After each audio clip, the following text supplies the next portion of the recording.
Hello, everyone. Welcome to week 29 of the It Doesn't Matter podcast. And we've got myself, John, and we've got... Bobby Platano. There he is. And we've got... I am the notorious one. I am Dom. Boom. Boom. There he is. It is week 29, and there's some breaking news sad news in the world of professional wrestling. We were just alerted an hour or so ago that Bray Wyatt passed away. So it's a very sad situation. Bray Wyatt passing away today, literally today, and even yesterday, legend Terry Funk passed away, and we had some memories and thoughts, and that's what we're going to do for the show today. We're going to talk about Terry Funk and Bray Wyatt, and we're still in a state of shock because it just happened. It literally just happened. Yeah.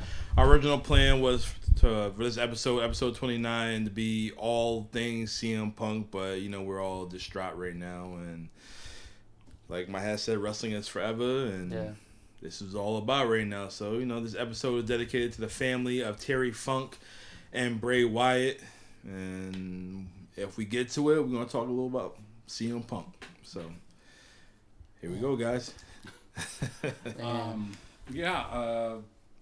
So, the only thing we can really talk about is our memories and thoughts of Bray Wyatt moments and matches over the years. He started in NXT as Husky Harris, and he was like a Ferrari engine in a in a Mack truck body or something like that. Yeah. I wasn't a big fan of that Husky. First of all, no one was a fan of NXT season 2, I believe, and I just remember some second. Eventually he joined the New Nexus was Curtis Axel in the New Nexus? I believe. I believe so. Yeah, they had the original Nexus. Then there's the New Nexus with CM Punk leading it. Wade Barrett was out. Heath Slater was in the core. Ezekiel Jackson was in the core. Yes. And who else? Justin Gabriel was in the core. Oh, so who wow. was left from that? Michael Tarver wasn't around anymore. Ryback, he was not there. He was hurt, I think. Was Mason Ryan there? Mason Ryan joined the New Nexus. Yeah, he said he's supposed to be... Who was he supposed to be? Batista. Yeah. Mason Good Ryan. luck with that. Batista looked like... Yeah, that didn't work out at all. But that was the Nexus 2.0, and funny shout out to Randy. Randy, there you go, your weekly shout out. I better see you on the 30th at Hot Rods. Damn right. Oh my goodness. The special Randy shout out for this episode 29 is they just had a brand new Nexus t-shirt, and it just came out and it had it was like the Nexus, the N logo, and it was kind of like broke, like shattered glass almost, but it had a picture of Wade Barrett in the corner. Of course, Wade Barrett's out of the Nexus, and here's this brand new Nexus t-shirt with Wade Barrett on it, and Randy was like, I just bought that shirt. It was brand new. So that's a little Randy story for you. But yeah, the Husky Harris character didn't last very long, and I think he got booted out of the Nexus by CM Punk. By CM Punk. And someone whipped him, and Bray Wyatt was just like, and I was like, that's not very tough for a guy named Husky Harris. Yeah. But that was the end of Husky Harris in the WWE for a while, and they went down to NXT or FCW, and a lot of things happened down there. That class, I guess you could say, the most famous OVW class was, Brock Lesnar, Batista, John Cena, 2002. Yep. Shelton Benjamin, and so on. But who's the guy we can't see him? And Randy Orton, the legend killer, Randy Orton, and there's a cat. Kitty World Order coming soon. Kitty World KWO. And so they created this gimmick down in FCW or Florida Championship FCW, and they came with the Wyatt family, and it was Bray and Luke Harper and Eric Rowan, and they were the Wyatt family. They finally got up to the main roster around August of 2013, I think. Bray's one of their first matches was against Kane at that year's SummerSlam. Yes. I'm not sure if it was like all in red, but That was one of the first feuds, and they were huge. The Wyatt family took over WWE. They were freaking huge, and at the same time, the Shield was going on pretty strong, and it led to a tremendous match at, I think, the Elimination Chamber 2013 or 2014. I thought it was Survivor Series. Yeah, maybe. Yeah. I remember just one before WrestleMania one year. I just popped that on the network. We was there. Yeah. I think I was either Jersey or Boston. I can't tell you exactly, but I know we went out there for that show and with the Wyatt family and the Shield. And that shit was dope. Yeah, that was wow. Yeah, I'm trying to think for thoughts of Bray. I remember hearing a story how he came up with this character because supposedly he was having mental issues even back then, saying that I forget who was it that came up to him. He said, "Hey, whatever character you got going on in your head, why don't you bring it out to life?" Came back. I guess he might have been watching some of I forget what's his name. Cape Fear. Yeah, that's what it was. I think it was that. Yeah. And he just came up with this Bray Wyatt character, kind of like a cult leader. Where, I mean, look at the two guys he's got with him, and here we go. Got Bray Wyatt. This version is the one I actually like with the Hawaiian shirt and that whatever the fuck that was. I gotta tell you, at WrestleMania 30 in New Orleans, everyone was cosplaying as Bray Wyatt. You know why? I didn't. The outfit cost $10. That's why. All you need was a straw hat, a Hawaiian shirt, an A shirt underneath, some white pants, and some alligator shoes. Did you do it? No. But that was like a very famous, cosplay. I remember one year I predicted, and I was wrong, that the biggest cosplay at that year's WrestleMania, I forget which one, I was like, everyone is going to be the Velveteen Dream, because he was over as F at the time. Wait, at WrestleMania 30? No, but one of the following I Manias. was about to say. Not 30, not 30. What are you talking about, Willis? But one of the maybe why was it 34? It was like again? 34, 35, Yeah. something like that. Yeah. I was like, I'm predicting that Velveteen Dream cosplay is going to take over, and in retrospect, glad no one did. Ow! Bad idea. Have mercy. Oh boy. All right, now for me, for Bray Wyatt, I remember when NXT first came up, I subscribed to Hulu, and that's when I became familiar with Bray Wyatt, Luke Harper, and Eric Rowan. And you would see Harper and Rowan have these tag matches, and you would see this mysterious Bray Wyatt with the flowery shirt and the white pants and the nice boots and the straw hat, just sitting there at the ring entrance, just rocking. I'm thinking to myself, this dude, he has a lot of potential. And then when he talked slowly. He made sure you heard everything he had to say. He reminded me of Jake the Snake Roberts. Yes, that's exactly where I was gonna. He reminded me of Jake. And you listen to this dude. Might not make no sense, but you listen to this dude. Silver-tongued devil. And then when he wrestled, he had it. Yes. Like, he would, creep the hell out of you. Like, Yes. The mind games. The mind games with the spider move, the spider walk, crab, whatever yeah. the crab walk you want to call it. When I first seen that as a big dude, almost 350 pounds, doing that. Oh, woo! The only thing I think of was that DDP shoulder yoga. injury. Yo, that was good. Yeah. That was good. He played a lot of mind games inside the ring, and I enjoyed every bit of it. And then he had that snap. He would just turn on you real quick, and Yes. he'll just put the impact on you, pause, and it was just a great showing. Bray, he didn't need any world title. No. His character didn't need no world title Yes. because he was a champion. He was that. Like, you came to see Bray Wyatt. He don't need no belt. The belt, if he lost today, it is what it is. He had plenty of titles, but he didn't need it whatsoever. The closest thing I could say Bray Wyatt would be our modern day Undertaker, where that character was so freaking. I definitely agree. Oh man, I definitely agree. I'm getting goosebumps just thinking about it. Like, I went to WrestleMania 31 when Undertaker's hair was growing back in San Francisco in the new 49ers arena at the time, and he fought Bray Wyatt in the daytime. Now this was after the streak, right? After the streak was broken, yep. And then Undertaker sits up. Bray Wyatt does the the spider or the crab, whatever it is, and Undertaker's looking at him like this, and Bray's looking at him like this, and then Bray did something different. He slowly put his hands down and he rolled on his stomach and just started crawling backwards, like he was kind of shook from the dead man, but it was pretty cool. Oh man, you will never see another Bray Wyatt to this day, or Undertaker. No, something like that is so rare in the creativity for that.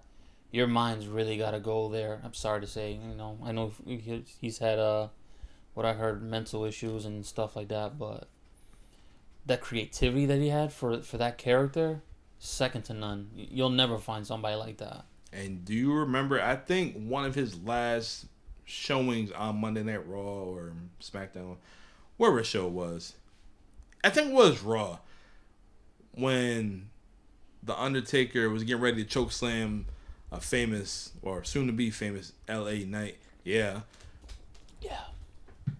But Undertaker, at that time, he was done. So basically, it was like the passing of torch. He just basically passed off LA Knight to Bray Wyatt, and Bray Wyatt hit him with the Sister Abigail. Yes. Wow. Bray Wyatt took in a lot from the Undertaker and Mankind Mick Foley. Yes. Yeah. He stole from the greats. He did. And you take from Jake, you have Taker's mystical abilities, the hardcore style. Every now and then he pull out.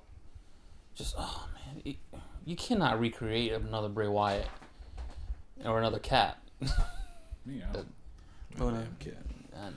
I mean, would you rather? I mean, the golden era of WWF, the early '90s, late '80s, and there's a lot of wrestlers at that time that did not win a world championship. Mr. Perfect, Jake the Snake, Rick Rude, those kind of guys. He won in the Bray won. Bray won titles.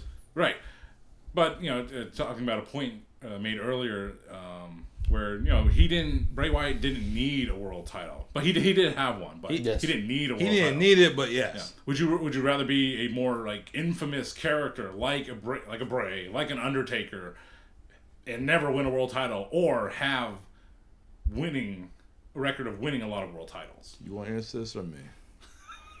I gotta answer that just because the most famous guys usually are world champions. Yeah, but the infamy of just your character alone, where you just walk in the room and it's like, oh, you know who that guy is? Yeah. But how many world champions can you really truly say, walk in the room, oh, that guy was world champion? When you say Jinder Mahal, do many people know that he was ever world champion? Yes, in India. I do, but I'll say outside the Miz, you look at him, would you say, oh, that guy was world champion? Be like, who? 2-time WWE champion, that 10-time Intercontinental champion. It's like, yeah, 2-time Grand Slam champion. Yes. Yeah. Get that straight. No, I don't think so. When my hand goes up, your mouth goes shut. All right, close the laptop. Show's over.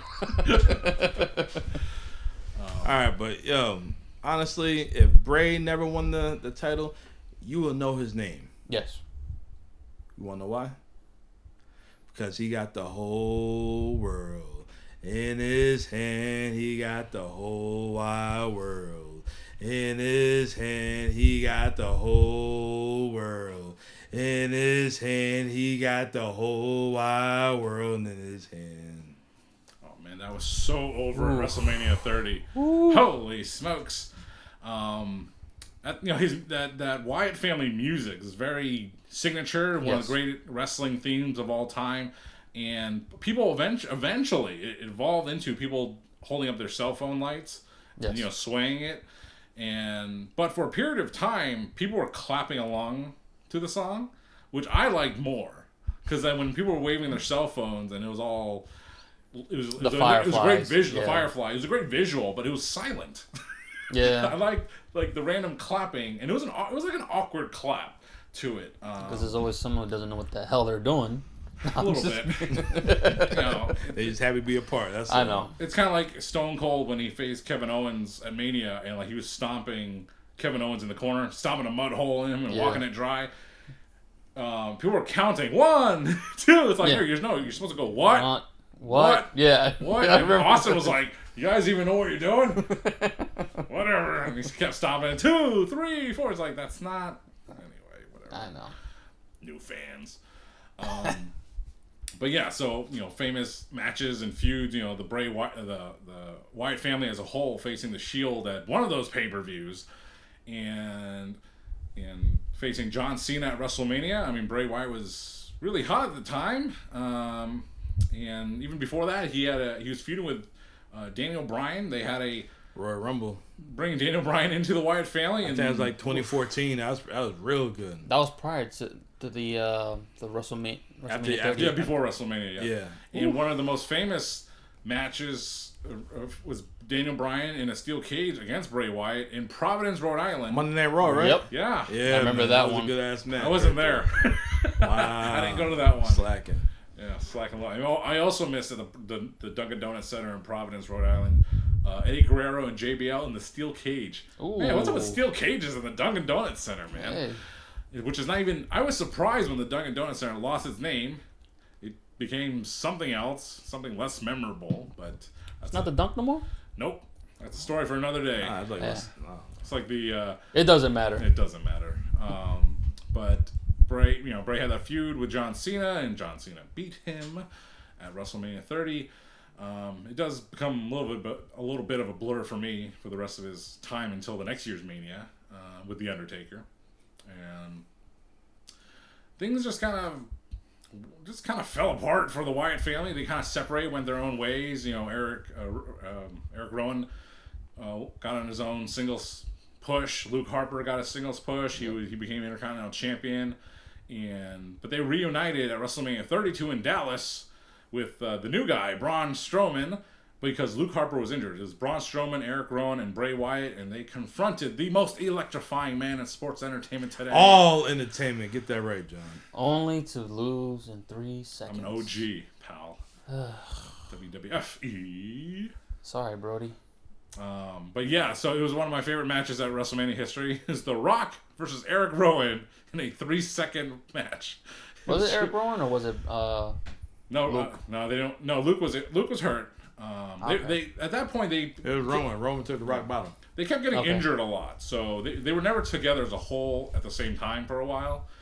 But it was Braun Strowman, Brawny the Strowman. He was there, but Eric Rowan, man, The Rock just ripped off his gear, and he was in wrestling tights. You don't know how big of a deal that is. It's like, no, he's in his gear. Yeah. At the same WrestleMania, after the League of Nations faced the New Day, Shawn Michaels, in his attire, in his out wrestling gear, came out. Mick Foley came out in His regular home wardrobe. which is his gear. Yep. And then Stone Cold came out in not his gear. Stone Cold just came ready for a fight. That was Yep.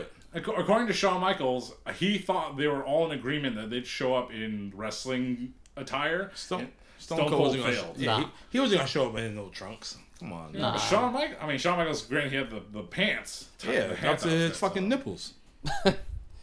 No, because I think even Stone Cold wasn't even fully cleared to do anything like really besides that but bump. they had like a private pact of sorts that they were gonna get in really great shape, and it was the same pact that the Big Show had with Shaq, which Shaq failed on. He did make an appearance at that Mania though, in Dallas, which was quite a pop for sure. It was a waste too, though. Sorry. It was a waste. I love Shaq. Has always been one of my favorite basketball players, but I was like, Shaq Daddy. Unless he got paid, what was the point? He had a better run with in AEW. That was a good match. Jay Cargill. In Red Velvet and the American Nightmare, Cody Rhodes. Who's he work for now? I don't know, some guy. Speaking of Cody Rhodes, I don't know if you guys know this, but yesterday, 3 years ago, Brody Lee defeated Cody Rhodes for the TNT title. Wow. Don't know if you know that. Wow. I don't remember. I don't remember that. That was during the COVID era, so it's hard to remember stuff like I that. try to forget all that nonsense, you know. Yeah. Why is Kip Sabian at ringside? Because he's not booked. He's booked to be at ringside, that's Yep. why. And while we on the topic, since you said who does Cody Rhodes work for, happy birthday, Vince McMahon. 78th birthday today. You know I had to segue that. 70th? 78th. 78. birthday. He still got the mustache? I don't know. Check Sick his, of that meme, that's for sure. Look him up in the hospital. Happy birthday, Vincent Kennedy McMahon. Happy birthday. Hope your back's okay there, pal. Hurt his back? Yeah, when they had back surgery. Yeah, back surgery. Oh, jeez. Yeah, and indictment. So good luck to you, Vince. Good luck, Vince. Good luck, Vince, and yeah. Him and his WrestleMania 23 opponent. Good luck in the court system, both of you. Still waiting for his mugshot. That was supposed to be Stephanie McMahon Really? in the mugshot, but she didn't want to. She was hesitant to do it, and Vince was like, "Oh, do No, it." no, I'm talking about the WrestleMania 23 opponent. That's what I'm talking about. You ain't gonna see that one. Nah, I didn't go no, I was at that Hall of Fame. I think WrestleMania 29 Hall of Fame in Madison Square Garden. I think that was when Bruno Sammartino got inducted. And I think that's the one Vince's WrestleMania 23 opponent also got inducted into. Crazy. What if there's a T-shirt? I wonder if he was on it. I seen a meme earlier of a potential mugshot of his WrestleMania 23 opponent. Basically, it was an orange with a little indent around the mouth, and on top of the head, it was a lemon. It prevents scurvy. That's for sure. Oh, damn. Anyways, We left off at WrestleMania 32, and I go WrestleMania to WrestleMania, and the WrestleMania 33 from Orlando, Florida, the Citrus Bowl, because Vincent Kennedy McMahon refused to call it Camping World Stadium. sounds terrible. And it's in the middle of the ghetto, the Citrus Bowl. But that year's WrestleMania, Bray Wyatt won the WWE title at the Elimination Chamber a month prior, and he faced off against Randy Orton, who oddly won the Royal Rumble earlier that year. And I believe that was a payment to Randy Orton for getting messed the F up by Brock Lesnar. Yeah. That's the only reason why Randy Orton won the Royal Rumble that year. I think so too. I agree with that because those elbows. I'm sorry. I still hate that match. Me I too. hate it so much. I'm like, this is unnecessary. I'd be Chris Jericho in the back. Like, are you kidding me? Yeah. What's wrong with you? Was that really necessary? Completely. And you could have really concussed this poor guy. And that's all because they don't want to. Blading is barbaric. You know what's more barbaric? Getting hurt for real. Yeah, Okay. purposely. Working the gimmick. I'm sorry, bro. I'm not gonna let you just elbow me in the back of the head like that. And No, it was in forehead. they're friends. That's the thing. Abel, come here. No. Let me get you one time. Oh, trust me. Oh, trust me. Oh my god, that's like Wade Barrett loading up the bull hammer. But yeah, That was actually one of my favorite moments for Bray when he finally won the world title. yeah, that was really. That was nice. his first title. I think who was it? Cena got eliminated, and then because he was a champion at the time, he just won the 16th time.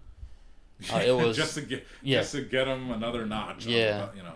And that year it was a big game of hot potato with the WWE title. I think AJ Styles came into the year with it, lost it to John Cena at the Rumble, lost it to Bray Wyatt at the Chamber, lost to Randy Orton, who lost it to Jinder Mahal, who lost it to AJ Styles. I guess it wasn't that much of a hot potato.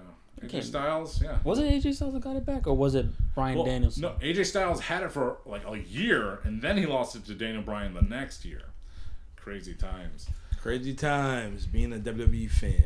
Being a WWE champion. No, it was. Yeah, AJ did get it back because the following year, Bryan Danielson, or Daniel Bryan at the time, He came back. came back, and that's when he beat AJ to go against Brock Lesnar at the Survivor Series. That vegan belt. Yes. Oh, I hate that fucking belt. I like God it. damn it. Hate it. I like it a lot. But WrestleMania 34 in Nolens once more. He was on the pre-show as a surprise tag team partner of Broken, Matt Hardy. Matt Hardy won the Andre the Giant Memorial Battle Royal that year. Yes. And Bray Wyatt joined him at the end, and they actually feuded a little bit in the months leading to that. They were actually, back at that time, 205 Live and the Cruiserweight division was a thing, and 205 Live was going to tour their own brand, but they knew that wasn't going to draw. They're actually going to the Lowell Memorial Auditorium, and I thought about going. and it was going to be headlined by Enzo Amore, but they decided to put main roster talent Bray Wyatt and Broken Matt Hardy on the card, but the 205 Live tour didn't last very long, and as a matter of fact, that Lowell show that I thought about going to was the last 205 live event, because the day after that, Enzo Amore got accused of improper things, which he was later acquitted of, but it led to the end of his WWE career. Sadly. Speaking of Enzo, did you guys hear him on Bus Open Radio last week? No. Oh my Depends. it's Busted been a open while. behind a paywall? No. Free? Serious satellites. Well, Yeah, you gotta doesn't pay. help. Doesn't help their pal. Well, if you have the podcast on your phone, you can listen to it. Well, it doesn't matter. Podcast is free for all subscribers. Yes, And the it Bus is. Open podcast is free too. But you Okay, get like fine. a little certain amount of clip. But anyways, this man was going off. He said, and he ain't lie. He's the greatest talker of all fucking time. He's the main event on Monday Night Raw, and he shut down that whole damn division. He seriously did all that. And people want Enzo just talk. Like, nah, he's more than that. Like, No, that guy can sell. he'll put you. Yeah, remember when he took the fucking rope to his fucking forehead or throat? And he was, That was real. Sorry, bro. That was not meant to happen. God should not have picked him up. Just, hey, exit, done, no more. Enzo Amore, he's the real one. he is the real one. And No, but you're right though. Talking wise, that man, whoo, could sell ice He to got a the gift, the Eskimo. gab. He got the jab. He'll lay you out and put you out. Bada boom, realest guy in the room. How you doing? There you go. after breaking the story for a little bit, we'll see you after this brief commercial break. What a refreshing break by Miller Lite. All right, well, Another time, baby. we were just talking about Enzo Amore, but we were still talking about Bray Wyatt, and the rest of his WWE career. And we last left at the 34 with Broken Matt Hardy. WrestleMania. Oh yes. Yes. I mean, there's that's another topic for another show. Woken Matt Hardy, not broken. Woken Matt Woken. Hardy. Oh Yeah. my Come God. on, man. Ugh. I definitely want to talk about final deletion. We'll get there one day. That would be something to talk about. What It's a on my moment list. in time. It is on my list. I have the list of stuff I want to talk about with you guys, and Broken Matt is up there. I'm not really sure where Bray Wyatt was at the time of WrestleMania Why 35. is my name on the list? I don't know. Why do they make Able brand cat toys? I don't know. But yeah, I have no idea what happened to Bray Wyatt after that. Like I said, I'm going WrestleMania to WrestleMania, and the next time Bray Wyatt we saw him was at WrestleMania 36, COVID Mania, before the Thunderdome. Killed him. Oh Lord! Oh, stop it. Oh, But no. by that point, was he the Fiend with John Cena at that point? I don't. He started the Firefly Oh, Funhouse. WrestleMania 36. That was one of the hottest. That I might even call it a match because we got literally everything we wanted in that segment between Bray Wyatt and John Cena. We wanted Cena to turn heel, so you've seen Cena with the NWO shirt. Yep. You've seen Bray Wyatt go back to Husky Harris. And you've seen, the pigs and the Muscle Man So and all of this shit Firefly like that. Funhouse was already a thing at the Yes, time. it was already a thing. It's, Damn, that's 4 years ago already? yeah, man. Holy smokes. well, actually, someone asked me earlier today. It's like we're talking about Randy. Randy! That's double shout outs. I mean, double shots for you on you next Wednesday. Damn right. Ew, belly shots. I don't know about that. Oh, that's what I heard. Or maybe that's what I wanted. But Randy, what are we talking about? I don't know. It doesn't matter. Randy and Bray Wyatt. Oh, Randy, yes. Oh, man. The last time I saw Randy in person was before the pandemic, which is right now is pretty much 4 years ago. Ooh. Almost 4 years. It's 3.5. He live by the casino. How come you didn't see him by now? He exists. Or what I Yeah. claim, Randy, you're just an artificial intelligence, and you're on Bobby Gaines' Twitch stream. You're on the It Doesn't Matter page, sending Dom questions of the week. So I know you exist, pal. Yeah, you do. He does. But anyway, I haven't seen you. We will see you live August 30th at Hot Rod Cafe in beautiful, safe, bright downtown New London for all you can eat wings. 24 plus flavors. Come on down. You're not going to want to miss the Live It Doesn't Matter Podcast 2 featuring Diamond Dallas Page. Feel the bang. I can't wait to go down there on August 30th at Hot Rods Cafe, New London, Connecticut, because I want some spicy, dry rub, garlic pepper wings. Ooh. And I want that sweet. Hey. Chili. Sunny's locked up. She's cloudy. Oh my goodness. But yeah, the COVID Mania, the WrestleMania 36, taking place in the COVID somewhere, Dome. COVID town. Wasn't it like Tampa or some shit? Yeah, it's all in Tampa. That was in the Thunderdome. You could have a Nah, it was Raymond James. Was it Raymond? Yeah, it was Raymond. I thought. Oh no. Well, it's supposed to be Raymond. Oh no, never mind. That was the Performance Center. The following year they went back to Tampa. Yep. Going back. I mean, So WrestleMania, Tampa. that COVID WrestleMania, that's its own WrestleMania. It doesn't matter topic. I mean, that's just insane. And they did. You just look back on it. Look back on the COVID era as a whole. Like, look what everyone did or had to do. Or the early parts of that, not the later parts where everyone picked a side and were being all assholes. We're talking about in the very beginning when people were literally scared for their lives and doing whatever they had to do to get by. And the WrestleMania, 2-3 weeks after the world shut down, they pulled off whatever they could. I mean, we're talking about Bray Wyatt and the Firefly Funhouse closing night 2 of that main WrestleMania. But what about night 1 of that WrestleMania and it ending with AJ Styles and The Undertaker and what would be The Undertaker's last Boneyard match. That was a great cinematic match. I can't even lie. Unbelievable. Hey guys, I need you guys to push Mr. Stratfax, Mr. John Lee over here so we get a watch along for September. He don't want to do it because he got a busy schedule. Dummy. We have time. Once November hits, you're gonna show that. Nope, we didn't do a watch. We have time. I want y'all to vote. Say, hey, Stratfax, we want a pandemic watch along episode for the month of September. Push it. Push it. Real good. Payback. Hey, what was it? Was it WrestleMania? The world's greatest wrestling match of all time with Randy Orton and Edge. No, that wasn't. Was that WrestleMania? Well, that wasn't. Or was that Payback? No, they had a match, all right. It was the longest match of WrestleMania. That shit was like fucking history. 40 minutes. That was longer than the Iron Man match between Shawn Michaels and the Hitman.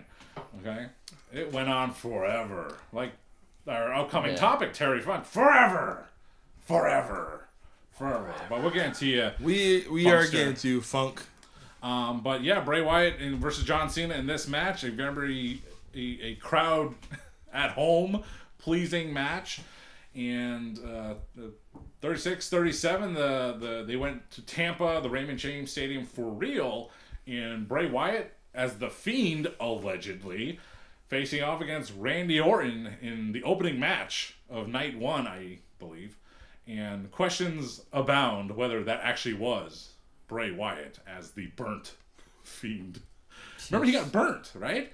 And then as he was walking through the tunnel, he became unburnt? Or was that vice versa? He was looking like some Nashville hot chicken.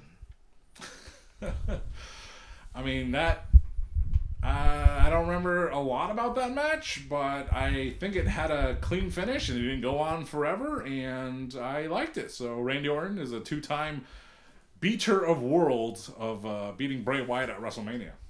Imagine that. And Alexa Bliss was in there too. She was. She was sitting on a high sitting top on chair. his face. Oh.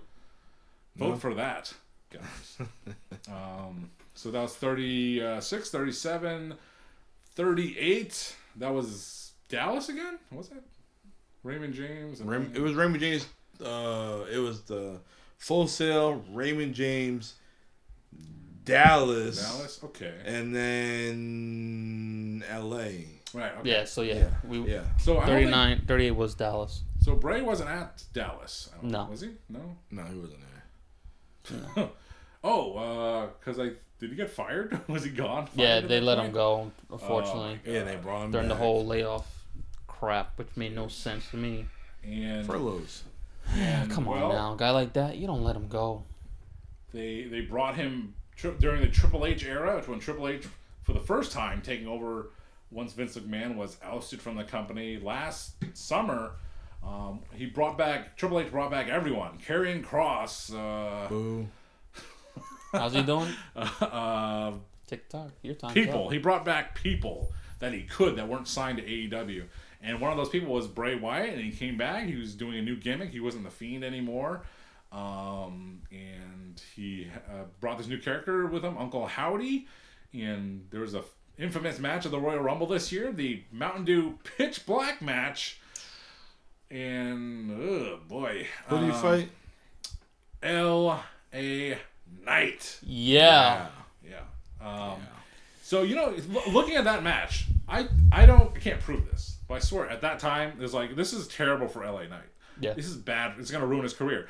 The way I thought about it and the way I saw it in the history, the annals of WWE, drink for that, pal. The annals of WWE is that they'll do this. I mean, sometimes it's a test. This Pit Black match did not seem like a test, okay? But it shows you, like, look, how bad can we make you look? LA Knight, how bad can we make you look? Competing in this silly Mountain Dew Pitch Black match. If you come out of it a stronger, and it doesn't kill your spark, your career, doesn't kill your momentum, and look where it has taken LA Knight to now. Yes. So He elevated to the top. But Yes. You know what, John? We watched the Rumble together. Because you know why? Because you bought yourself one of the Mountain Dew Pitch Blacks. Yeah, you did. I seen you drink it on camera. Off camera. What? I seen you drink it. Yeah. We didn't watch the Royal Rumble together. You was there in spirit. I said, John, he said, this is brisk, baby. I was able to find, believe it or not, Pitch Black was hard to find. Pitch Black was hard to find at the time because it just came out. It was grape flavored. I was able and lucky enough to find Mountain Dew Pitch Black Zero, and that was a big seller for all them boys at the Royal Rumble party. John don't like that sugar, but he like that sugar. I got a sweet tooth. I'll bite you. All right. So, anyway, Bray Wyatt was supposed to have a match at this year's WrestleMania in Los Angeles against Bobby Lashley, the Almighty. It did not happen. Yeah. A lot of people were disappointed, and as of today, that was the last time we saw Bray Wyatt in a official capacity. And we were hoping that he'd come back. We just heard rumors that he was sick, and maybe some pictures surfaced, and he looked fine. Yeah. He didn't look husky. No, he looked like he lost a little bit of weight, but Yeah. we didn't know what the issues really were going on internally. So Supposedly that he had complications from the COVID, and he suffered a heart attack. That was that's possibly the cause. that's sad. It's a real sad story. It's a real sad news piece, and it changed the topics of the show we're filming tonight. Breaking Kayfabe. We're filming this on a Thursday, and it was breaking news. But we're talking about his career. We can't talk about the person because we don't know these people. We know them as the television performers that they are, and how much they entertain us over the years. And the only thing we can do is celebrate them, acknowledge them, and remember them for the entertainment they provided us over the years. So thank you to Bray Wyatt, and condolences to everyone. Wyndham, IRS, JoJo, the kids, Oh, Bo, Mama IRS. we're sorry for your loss. I think. Salute to you. That one, it hurts because Bray is a 36-year-old. I'm not sure if he's married, but he is a father of 2 or 3 children, and 2 with JoJo, I believe, and maybe from a previous marriage. It's sad. It's sad. You know, I got my 2, and Bray, he was young. He was a young guy. He had literally the world in his hands, and he lived his life. He was a former WWE champion, 2-time Universal champion, Raw Tag champion, SmackDown Tag Team champion. So Bray Bray did all that. Yes. Oh my God. Bray did all that. So he lived the dream. You know, he had a better career than his father. Ooh. I'm not knocking IRS, but he had a better career than his father. But that's what every father's dream is, for their kid to do better than they do. Yes. But it's also a parent's worst nightmare to have to bury their child. I agree. Yes, it's a sad time in the wrestling industry, and that dude had a connection with just about everybody. Yes. Like, even everybody in this room cannot say that. Seriously, we never met the guy personally, but something about him, we're connected to that guy. So yes, Abel said it. We don't know Wyndham Rotunda, but Bray Wyatt, he affected each and every one of us. Yes. There's not many that could do that. We literally seen this guy elevate to the next level to become one of the top stars of the WWE. Yeah. We literally seen that. That's why it hit us hard, being the die-hard wrestling fans that we are. It's like looking at one of your peers, like, he's literally in our age group, and you're like, yo, get your shit. Keep going, bro. Like, he did everything that we can all aspire to. What, you said 3-time world heavyweight champion? Basically, yeah, like, WWE champion, 2-time Universal, yeah. You don't get that many guys that even win 1. He won 3. 3. And the characters he had, they all were over. You know how hard it is to even get over with one character? He got over with all of them. That guy will forever be missed. He was very underutilized, in my opinion. His creative mind could have probably brought him to the dance even further on in the backstage capacity. Who knows, man? It's sad. It is very sad. It hurts me hard because 36 years old, like, oh man, man, it sucks. And we spent 40 minutes talking about Bray Wyatt, and like Abel said, he's 36 years old. He's younger than me. Y'all, I think y'all too younger than me.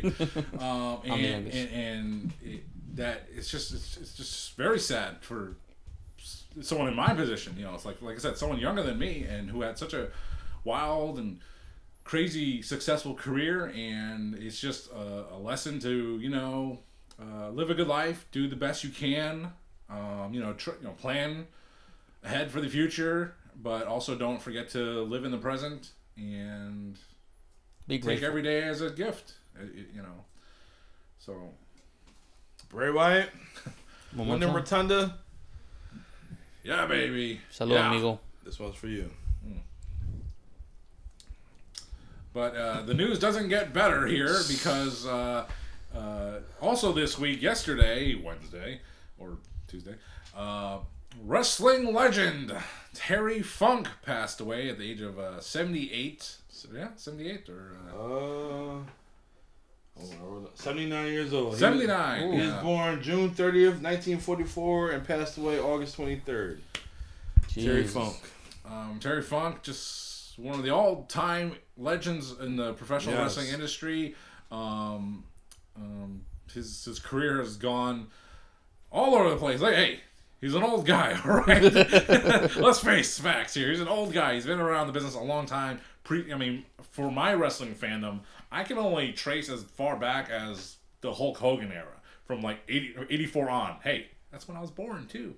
But that's also when Hulkamania kicked off. So and that was the era where most things were recorded and televised and put on tape and DVD and what you watch forever. Some of the stuff earlier than that is lost to time, and that's when Terry Funk was arguably at his prime.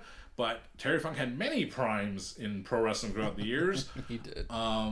Just from from what I can recall, one of the great feuds was with Ric Flair. Terry Funk was retired at this time, okay? And he was feuding with Ric Flair, who just beat Ricky Steamboat to retain the title or keep the NWA title. That was Ricky and Flair 3. Yeah. But that wasn't the Chi-Town Rumble, right? That was 89. And Terry Funk pile drove that banana-nosed Nature Boy Ric Flair through a table. Good God, man. And later, like I said, from my memories, he joined ECW. He was there, and I don't know if he won the title there or not, but He was. I'm not sure. Don't quote me, but I know he had a triple threat match. It was him, Scorpio. Oh, I can't remember who the third one is, but I know he. Just Incredible? No, it was way before. It was like 94, 95, some shit like that. And I believe he won the title. It wasn't a franchise, right? They literally built. I wish I could tell you. I can't quote it, but he literally. I think he won the title, and they built ECW around him. This is when he had his. I don't know if he retired already or not, but he. Which one? He changed his style because Terry Funk. He was not just always a hardcore wrestler. He was a professional wrestler. He was a real wrestler. He was a real wrestler. He was a shooter. He was a shooter. He would take you down, headlock, snap mirrors, all that stuff like that. But as he got older, when he became the middle-aged, crazy, wise, Terry Funk, whatever you want to call him, the hardcore legend, this is when he became extreme. And ECW, he did the damn thing. Yeah, he did. I remember in school, I only used the words JR used to describe him on Raw. He's like, Terry Funk, he's middle-aged and crazy. So I repeated that. They're like, he ain't middle-aged. He's older than that. Yeah, he looked old whatever. Yeah, he took such a beating throughout his whole career. Jeez. I believe he was at the first WrestleMania or the second Wrestling 1, 2, 3. He was. I don't think 3, but he might have been on first 1. I want to say. And he didn't come back until WrestleMania 14 in Boston, Massachusetts, as Chainsaw Charlie. I'll be honest. I don't know much about Chainsaw Charlie. I'm gonna be honest. I don't know much Terry Funk. Like, I seen the man wrestle. I seen like the old Clash of Champions. I seen when he fought Flair in that I Quit match. I remember watching that. Not as a kid, obviously, but rewatching it. I know him and Mick Foley. I know him and his little run to ECW that he had and whatnot. But you do realize that Cactus was just imitating Terry Funk. That was a mentor, of course. I know. That was the best thing, to be tag team champions with your mentor, Chainsaw Charlie. I mean, that's good, but it's gone throughout history. If you said that about Mick Foley, like you see Mick Foley as he was getting more famous in his career, oh, he's a Terry Funk knockoff. Well, guess what they're saying about LA Knight now? He's a Rock and Stone Cold ripoff. What? The two greatest guys of all time of the Attitude Era, you want to be knockoffs of them? Go ahead. As who else is doing would say, sign me up. Exactly. Who else is doing that? Yeah. Nobody. So, but yeah, there's nothing wrong with imitating the greats. I mean, I do it every day. Exactly. Thank John works the gimmick. John, he think he is Dwayne The Rock Johnson. And according to Dom's mother, I have a lazy eye. Y'all need to watch the 9-5 episode. Not episode 95, but 9-5. Yes. The local rapper from New London. And local rapper, entrepreneur, 9-5 of American Pharaoh Apparel. We're calling you out, bro. We want you back for a watch along, brother. Can't wait to have you over, man. Yes. Keep doing your thing. 9-5, 5-9. I'm talking like Mike Tyson now. Cold Stone, Stone Cold. Stone Cold, baby. Another famous moment after that dumpster match at WrestleMania with Chainsaw Charlie, Mick Foley, and Cactus Jack, I think, versus the New Age Outlaws. Holy smokes. But Mick Foley would make a heel turn the very next night on Raw. He came to the aid of Mr. McMahon, and he fought Stone Cold Steve Austin at that pay-per-view that month, whatever it was called, which would eventually be known as Backlash. And also at Over the Edge, the very next month. And Terry Funk would be there. He'd be part of that. He'd be trying not the famous Over the Edge, right? No, not the famous Over the Edge. But Terry Funk was a part of that angle. He was trying to talk Mick down from being a corporate shill. And, Jesus, and you got to say that word too after? And got to talk him down? Talk him down? Oh, boy.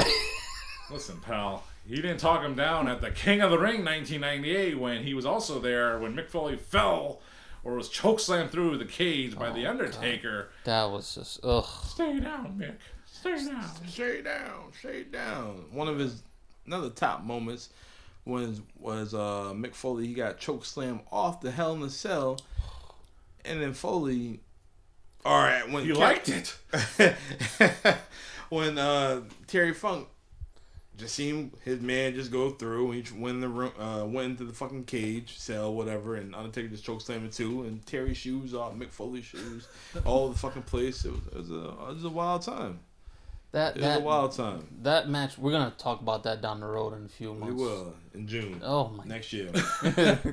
And the next Terry Funk memory I can recall is that he found his way into WCW. I think it was early January 1999 or January 2000. See, I remember those days. Yeah, I remember him being there, but like I said, 99 to 2001 was just it's a blur. It's a blur Yeah. for sure. That's why those shows are fun to watch. But he was in a feud with Jeff Jarrett, who was the WCW champion at the time, and whoever the commissioner was kept bringing these legends. He brought in Jimmy Snuka. He brought in, Terry Funk to Snuka was on WCW. Jimmy Snuka was he faced Jeff Jarrett on Nitro. Oof. Yeah. Really? Yeah, he didn't kill anyone at that time. Oof. Oof indeed. So the original Legend Killer you're saying is Jeff Jarrett. Man. Yeah. So Jeff Jarrett was doing the damn deal like he always damn does, and good old Slapnuts himself was the man. He was an original WCW champion. You can't say that about during the Alliance. Jericho won the title, The Rock won the WCW title, but Jeff Jarrett won the original WCW title. But then again, so did David Arquette, infamously. Ric Flair won one Vince of his... Russo. Vince Russo won. Jesus. And Ric Flair won one of his 16 World Championships when Kevin Nash handed it to him. Oh, geez. Wait, what? Yeah. Oh, so he just gave the belt. Here you go, Rick. There's a T-shirt when Ric Flair went to the WWE Hall of Fame, and they listed all his wins for the 16 World Championships. One of them is just like handed by Kevin Nash. Terrible. Oh my God. Yes. Because Kevin Nash was like, "You deserve this, Rick. I'm going to give this title to you." Terrible. Oh, my God. That is the most WCW booking I've ever heard. Very WCW from 99 to 2001 is trash. That's why WCW is not here today. I say that shit all the time. You know who wasn't trash during that era? Terry Funk. Psycho Sid Vicious. Lord, Jesus Christ. Goldberg! Goldberg. Man, Sid is the master of all the wrestling moves, including the trip. The trip around the world. The trip around the world. Around the world. My goodness. We'll be talking more about Sid next month because I need my Sid fix. We need that Sid fix. There'll never be enough of this guy. You big dummy. Oof. Don't ever ask me, hey, I want to see y'all do a whole episode about Sid. Oh, Hey, you know what? I want to do that. I'm not going to lie. If anyone has a VCR, find this VHS cassette. They released one with the best of Sid Vicious in WCW. Oh, my goodness. Maybe you can find it on eBay. Ooh. Perhaps. I might sit back and watch this one. Is his ankle broken on the top rope? This is the man of the millennium, Chris Jericho. Isn't that the goofiest thing? Guy who headlined WrestleMania in 1992. I'm the man of the millennium. The Millennium Star, yeah. Good Lord. Oh. Dolph Ziggler's jealous of his curly hair. Jesus. I'm jealous of some curly fries. I'd like some of that. Right He's another guy. H&T sounding good right now. Oh, boy. Oh, Chopped no. cheese. No, thank you. On those rainy nights. Got some home cooking. That's Damn right. That too. I'm loving me with chopped cheese, but All right. More chopped cheese talk. reeling it as John, I got a question for you. Have you ever seen Terry Funk and Onita? Oh, one of those Blood matches. Wars they had. Have you ever seen that? Onita, I mean, he had his own Dark Side of the Ring, didn't he? Yeah. Yes. Onita? Yeah. During that time I didn't watch Dark Side of the Ring, which is probably available on Hulu actually. Not yet. No? No. Yeah, What? They're like 2 seasons behind. They only had 4 seasons. But they only have season 1 and 2? That's ridiculous. Because they got Dark Side of 2000, Dark Side. Oh, never mind sitcoms and shit. Ugh. They ain't put this shit out No. there yet. Well, thank you. I hope they cover the dark side of the Paris Hilton Fox sitcom. Anyway. See, no one knows that one. I know the porn they had with Paris Hilton. Tommy Lee. He's got a bazooka. I was Pam Anderson. Pamela Anderson's got bazookas. But no, I never saw a Terry Funk, Onita death match. The idea of that sounds really cool. Like if you're in high school, it's like imagine these Japanese hardcore death match. They got barbed wire and explosions. I'm like, that sounds freaking awesome. It's the kind of thing you would find at FYE, Suncoast. What did it used to be called? What is it called? Strawberries. Suncoast. Was it FYE. Strawberries? Yes. And BAM! Where's Bam at? Never mind, BAM. But they would have those weird tapes in the wrestling section at what would be the FYE eventually. And I don't know, I never bought those. They were just too crazy looking for me. But no, I never saw that. But Terry Funk, like many wrestlers, had a second career in Japan because they weren't getting booked. Like Dennis Stamp. Who? They weren't getting booked. So they had to go to Japan and they found a second career, and some thrived over there because they had to go to a hardcore style, because they can't wrestle anymore. Like, is it really that hard to do a drop toe hold versus falling on a bunch of fluorescent light tubes? Is it that much easier? You know? I don't know, man. I mean, wrestlers throughout history that have gone back to Japan after, they were in Japan in the 80s. They loved their time there, went to WWF or WCW. Then they went back to Japan, and they're like, this style is hard. And examples of that, Ted DiBiase, the $1 Million Man, arguably hurt his neck in Japan. And that's why he retired. After WWE, yep. After WWE. The British Bulldog went to Japan. He was there as part of the British Bulldogs in the 80s with Dynamite. But when he came back there later as a singles, he was like, what the hell, guys? Why are you hitting so hard? Jesus. Guys like that, and Rick Rude, even though he was facing Sting in the match that ended his wrestling career, it still took place in Japan. But yeah, Terry Funk had a legendary career in Japan and in the U.S., and him and his brother, Dory, they entered the WWE, finding Dory. They entered the WWE Hall of Fame and got the Hall of Fame ring as with his like I said, with his brother. And hey, Terry Funk, just Terry, a you are name the you man. would know. You are the legend. Yeah. Absolute legend. That's it. Yeah. So you have anything you want to say about Terry? No, I didn't really follow his career like you said. He started his career way too early for me when I was way too young. So whatever I saw was either ECW or the remnants of his what he had left. So all I really can remember was the dumpster matches, and other than that, I can't recall anything with Terry. But yeah, he had some bangers. He had another retirement match in 1997. I'm not sure. It was like a third, fourth, fifth retirement match. You said 1997? is that Beyond the Mat? Oh, that was the one they with. showed it against Bret Hart. That was prior to the whole screw job. Yep. Oh man, I forgot about that. He had that classic match. It's my retirement match. You had him and Flair. You had him Brett. and Steamboat. You had Brett. him and Mick Foley. Brett. Your legends. mother was Your mother was a what, Abel? a whore. Shut your mouth. I had to get that one out. At least get that. I mean, God, what did he just say? The last thing I seen of Terry Funk, it was when Dean Ambrose received the chainsaw from Terry Funk. And the chainsaw worked. I don't know. I seen that shit on the X, also known as the Twitter. I seen that shit today. From the Twitter machine? The X machine. So that was the chainsaw from when he came out of a box? No, it was a different chainsaw. Okay. It's like he took one from like a city New London and one side of my trailer and took it in, put some 2-cycle in there. And that was it.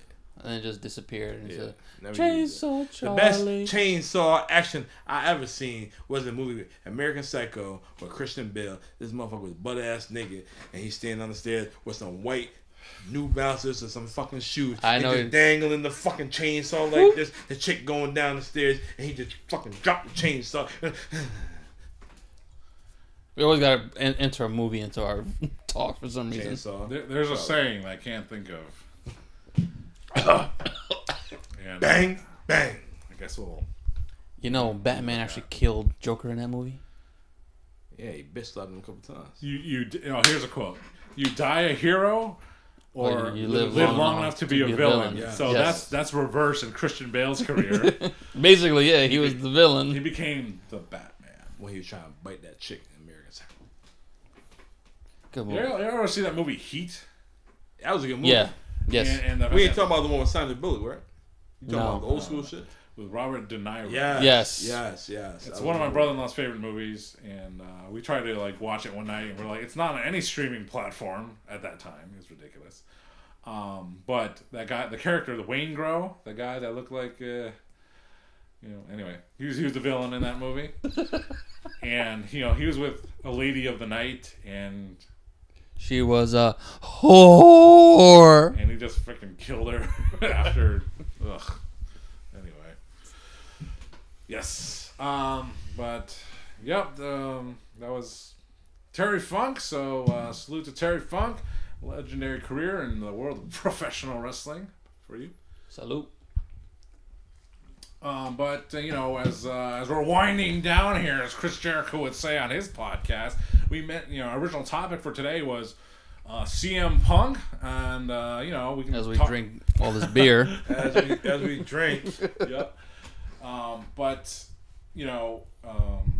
new news events occurred, so we spent a lot of time talking about Bray Wyatt earlier. But like I said, our original topic was CM Punk, and hey, we all did a little bit of research heading into this show, and Shit happens. Hey, stuff happens. just like the WWE says, cards subject to change. So CM Punk has had a summer of Punk about 3 times in his career. The first time in Ring of Honor, the second time the infamous pipe bomb in WWE, and the third time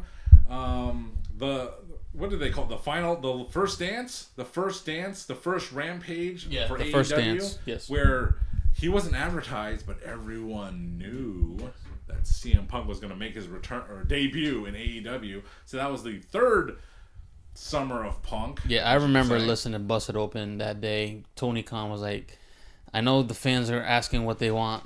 I know what they want. You gotta give the people what they want. I'm going to give you guys what you want.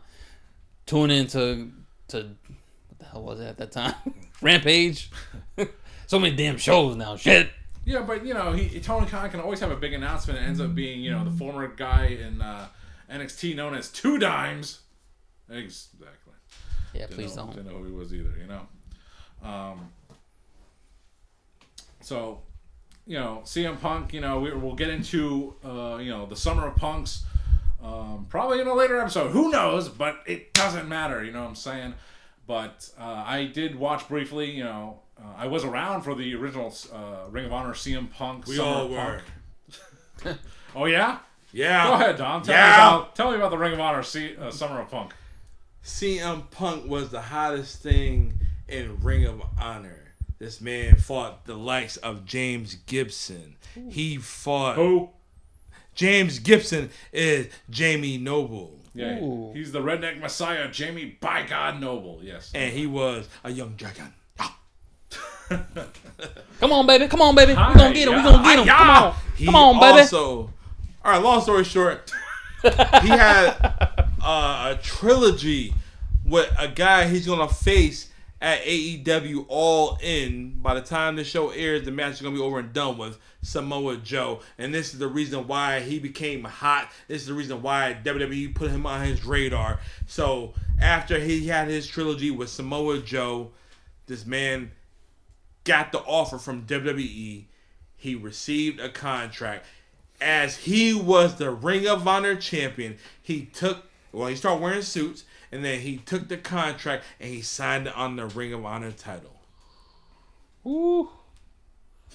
Woo. I don't know. You know, we have to take a pause for the cause. Take a pause for the cause. We'll be right back after this brief commercial break. God.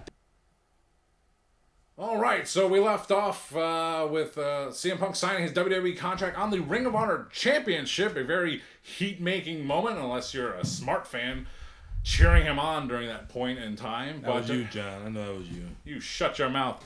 But we're going to flash forward just a little bit because, you know, we're strapped for cash, strapped for time, strapped Fax himself. We're going to shoot forward to the Pipe Bomb promo and that summer of Punk. Because, you know, CM Punk was in the WWE for many summers before that. What makes this one so special? Pipe Bomb. 2011. Abel, you want to break it down, or you want me to get to it? Yeah. So 2011. This is when his contract was up or coming to an end. Around. Where's he gonna go? Yeah. Where is he gonna go? Is he gonna go to? Hey, Colt Cabana. Is he gonna go to TNA? Is he gonna Ring of Honor? Is he gonna go to New Japan? No AEW yet. It was not around. But yeah, he was still the champion at the time. No, was he the champion? Was he the number one contender, I believe? No, he wasn't even number one contender at the time. No, yeah. So he dropped the pipe bomb. He went against Mysterio and Alberto Del Rio in a triple threat match. He won the number one contendership. Money in the Bank was the next pay-per-view. I think it was Capital Combat when I was that number one contendership. I know what set him off. I can't remember the name. It will go long story right You know what? John, break it down. You know what CM Punk? You know what set off CM Punk that year? You know what really pissed CM Punk off this year? And it's gonna make sense as soon as I say it. No fucking ice cream bars. No. Oh. I want those back. He was mad because he had a hot run. He was off the Straight Edge Society. He was part of the New Nexus, even though that fizzled out, but that was still hot at the time. But he was pissed off at the fact that at that year's WrestleMania, the final match of the show, the main event was The Miz. Because CM Punk thought he deserved that spot against John Cena. Yep, talking about Dwayne. So he was pissed all year, and that's what led to this pipe bomb promo and all his angst and all his anger. Yep, they gave him, he said, go ahead, y'all can go out, you can go out there unscripted, say what you want to say. Basically, free your mind.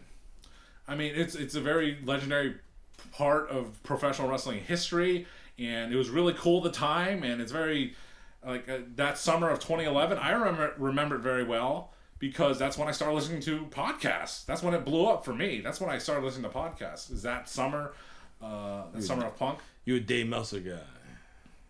Well, I would listen to, you know, Wade Keller and the Pro Wrestling Torch as well before then. But that's what that's why the summer of 2011 meant a lot to me, and CM Punk would have a great summer until they overbooked the hell out of him, and he just became, I would say he became one of the longest reigning WWE champions in that time frame, but he wasn't put in the main events. John Cena was still in the main events. Hey, I was a fan of CM Punk before the pipe bomb. Yeah. I was too. I was a fan before. Everybody, oh my God, he said this, and this. Nah, motherfucker, I was a fan of that shit beforehand. Like, yeah. He was doing all that shit before. I was a fan of his wrestling. Like, the way the man was. Like, I'm like, okay, what the fuck is this Ring of Honor shit? Yeah. Like, oh, this dude came from Ring of Honor? This dude came from Ring of Honor? Let's go see what Ring of Honor is. Because I think a couple months later, all three of us went to Boiling Point. And we didn't know Providence, Rhode Island. Yeah, we didn't know you were there, John. It always comes back to that show. Yeah, yes. We all went to that show. And that's how I found Kevin Steen, Tommaso who was Ciampa. Kevin Owens, Eddie Kingston, yes, Tommaso Ciampa, Mr. Impact, Mr. Ring of Honor, Mr. Small Package, Roderick Strong. I mean, on the same token, this is a shout out to Tommy the Bull Sweck, one of my old friends from college, and just like you said, Dom, like CM Punk brought in a lot of fans into pro wrestling. Maybe not for him specifically, but Tom was a lapsed fan. He wasn't watching the industry, but he kept hearing things about this guy, CM Punk. So he finally started watching WWE. But at that time, CM Punk left WWE and would be ixnayed for many years after that, until CM Punk had his third summer of Punk in All Elite Wrestling, as mentioned, with the first dance in Chicago, Illinois, at the first Rampage. So 2 years ago, this past week, CM Punk debuted, and it was a big ass show in Chicago. It was a big deal. Yeah. Who's gonna be? Who's gonna be? Da-na-na-na-na-na-na-na. Da-na-na-na-na-na-na-na. Stone Cold? Look in my eyes. What do you see? Money. Yo, the place went nuts. CM Yeah. Punk, Oh, summer of Punk. CM Punk missed the Ring of Honor when he signed the title, signed the contract on the title. WWE, fucking on his way to Money in the Bank to go to Chicago. Yes. Won the title, signed the contract later on that night, and then fucking First cuss word. almost 10 years ago, 10 years later, roughly, give or take, What? Yeah. that he joined AEW in Chicago. Yes. CM Punk is the man of the summer. You know, if it's all work, and he's actually from, Tupelo, Mississippi. Tupelo. Tupelo. But that's a brief overage of the CM Punk Summer of Punks, and we're gonna get into the Summer of Punks in more detail. We are going to give you episode. more detail of Summer of Punk, but you know what? All I can say is CM Punk, he is straight edge. CM Punk, this one's for you too. Oh boy. Salud, Mr. Straight Edge. But not on a serious note. Today's episode was supposed to be all about CM Punk, all things CM Punk. We're going to take a deep dive about CM Punk, but life happens, and we will get to it whenever we get a chance. All right. But Yeah. next week, Wednesday, August 30th, make sure you guys go down to Hot Rods Cafe. Yes. Get yourself some all-you-can-eat wings, because we're going to tear up some wings. I think John said he's going for the record. What's the record? I don't know, but he said we hungry. We hungry. Yeah, We we hungry. we Get the gonna be merch. hungry. We hungry. We hungry. But So, come yes. down to Hot Rods Cafe. Come check us out. We're going to talk all things DDP. Hopefully we don't have no deaths. Knock on Oh, wood. Jesus. Hopefully. Don't. We Thanks. don't want that. Thanks a lot, Dom. Hey, man. Goodness. They said death comes in threes. Save for after Hot Rods Cafe. Oh, yeah. We gonna talk about all Don't. DDP. So, I'm glad that the flat chicken wing only has 2 bones, not 3. oh, shit. Well, that's week 29 of the It Doesn't Matter podcast. So thanks to everyone for watching and listening. For Abel, Dom, and myself, we will see you next time. Boom.